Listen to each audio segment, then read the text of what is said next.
Hi everyone, it's Larry, owner of SewIntoIt, and welcome back to Sewing Summer School. Today we are making custom tote bag straps. Now we're making custom tote bag straps today, but these custom straps can be used for just about anything, from a wristlet to a fabric basket. So the size of the final strap is going to be 1/4 of the size of fabric you started with in the beginning. For example, if you use a strip of fabric that's 2 inches wide, once you fold and sew the strap, it's going to be 1/4 of 2 inches, which is 1/2 of an inch. So this method of making a strap involves folding that strip of fabric, pressing it, and making an edge stitch along the open folded edge of the strap. All right, let's get into making a custom strap. So I have my strip here. I actually went ahead and trimmed this down to be a 3-inch wide strip, about 3 inches. I'm going to start this strap by folding and pressing this strip in half.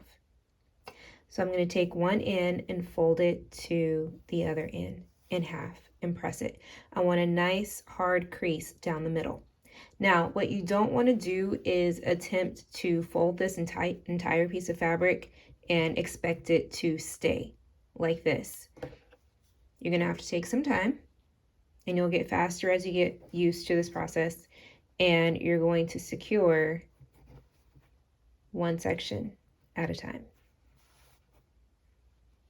Now you can do this with pins. I really like to use these nail head pins because I can iron right over them, no problem. Or you can use fabric clips if you have them. So I'm pinning vertically. You can also pin horizontally. Just make sure that the pin passes through the fabric 2 times in order to actually hold it. So I'm taking one cut edge and I'm matching it to the other cut edge, section by section.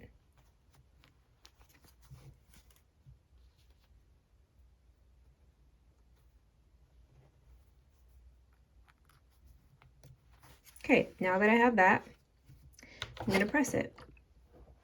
I'm going to give it lots of steam. So I'm actually pressing versus ironing. Pressing is picking up your iron and stamping it down without moving it. Press the steam button. Just press and let go, just like that. One more time, press. Ironing at this point could move your fabric around, and you don't want to do that. You want it to stay just like this, and you want to press. Now you can take these out. We'll use them again, but I'll just put them here for now.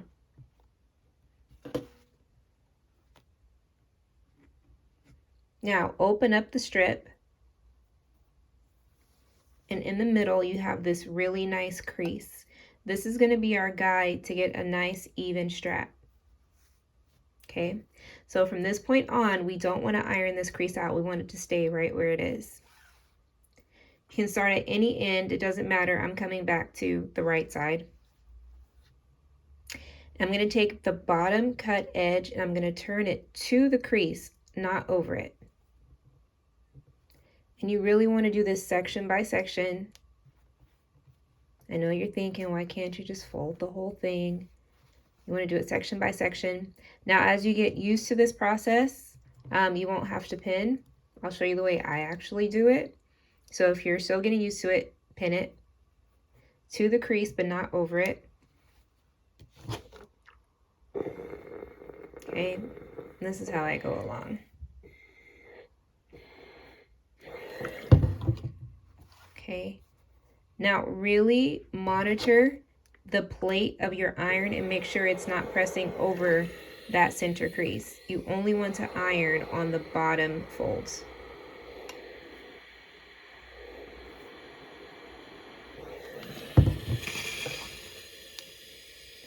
And again, we're pressing, not ironing.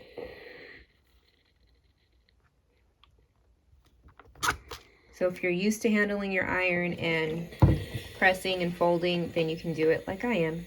Otherwise, if you're not used to it, use pins.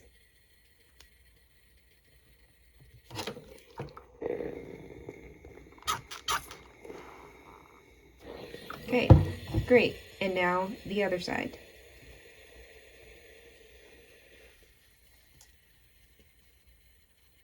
Okay, I'm going to take this edge now and fold it to the crease, but not over it.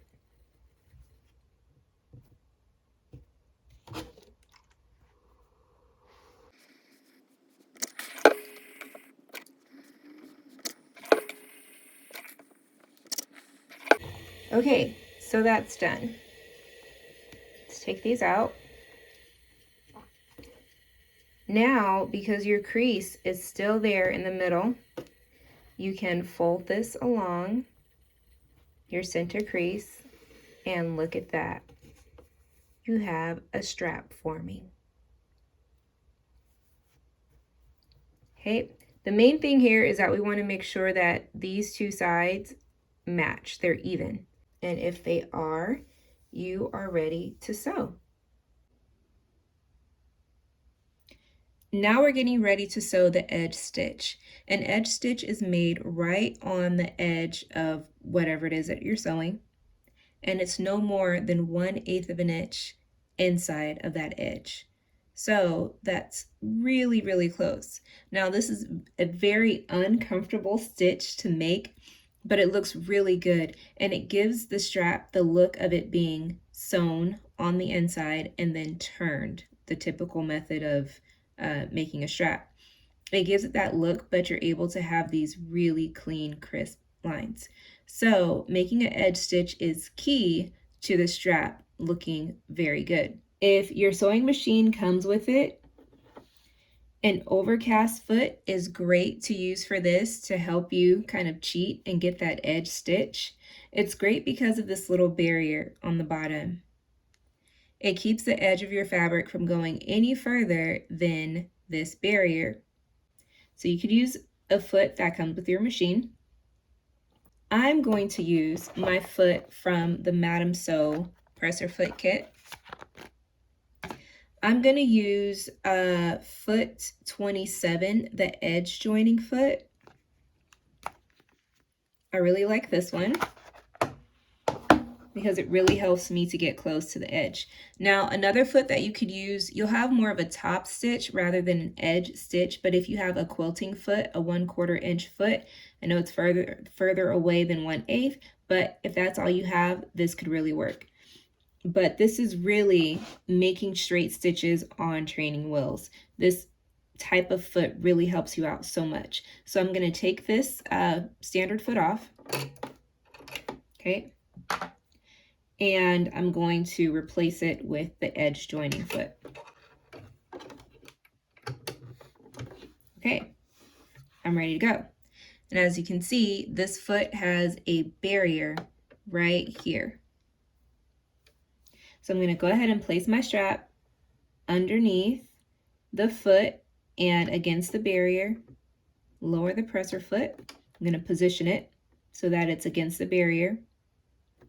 Okay, and then I can go ahead and lower my needle. Now in the center position, I am going to get what I tell my students, the edgiest of edge stitches. It's going to be right on that edge, but this barrier is going to keep me from going off the edge. I can also, for a bit more comfort, change my needle position to the left. Watch this.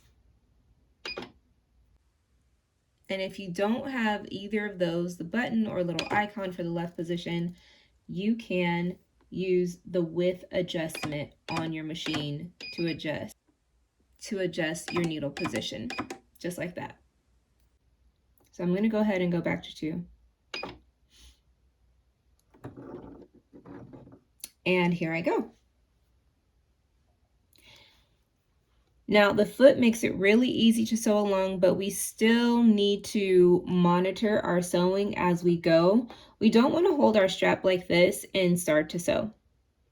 What we want to do to make sure that these creases don't begin to roll out, we're going to tug on the fabric. I'm not pulling the fabric away from the needle. I'm just making sure that the fabric is nice and taut and straight as it's passing underneath the presser foot.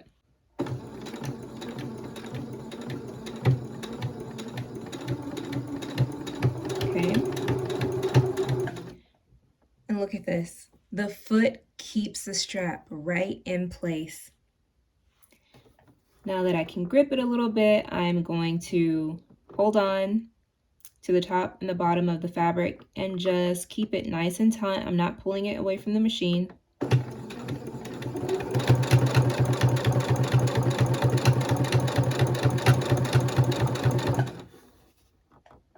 Okay, next section.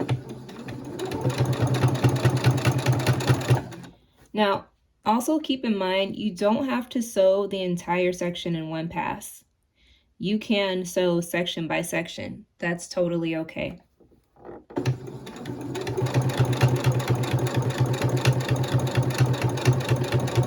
Okay, now keep going all the way down.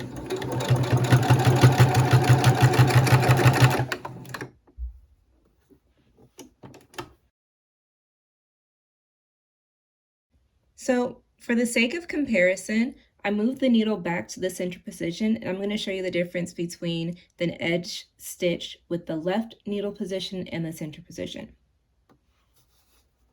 So I'm pulling my fabric taut, not pulling it from the needle, and I'm also not interfering with the flow of the sewing machine with the movement of the feet dogs. I'm moving my hands and my arms with the sewing machine. Okay. So while it's sewing, I'm not holding and gripping in place. I'm holding the fabric, but I'm moving with the sewing machine. You're also monitoring the strap by making sure it stays to the right and against this fin, this barrier here, rather than letting it drift to the left. So what I'm doing is I'm holding the fabric taut and I'm also guiding it slightly to the right, but not in a way that it's going to push my foot, so don't give it too much force.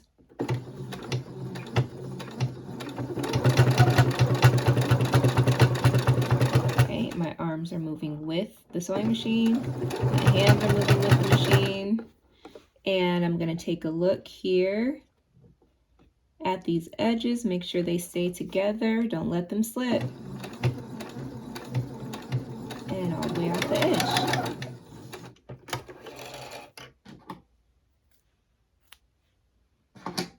And here you have it.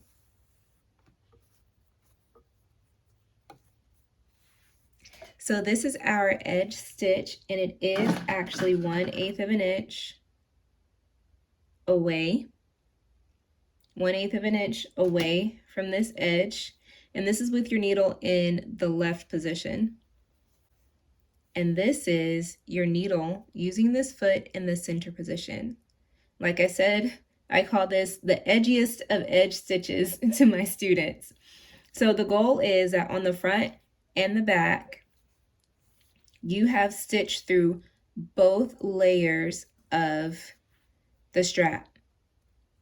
So you have to keep an eye on the bottom layer to make sure it doesn't slip under and you take a look and realize you've only been sewing through one side. But look at that. Look at that. That's the goal right there. Again, on this side, when your needle is in the left position, it's pretty easy to catch both layers. And this looks pretty good as well. So depending on the size of your strap, whether it's very thin or whether it's thicker, that might determine whether you use the left position needle or whether you use the center position needle.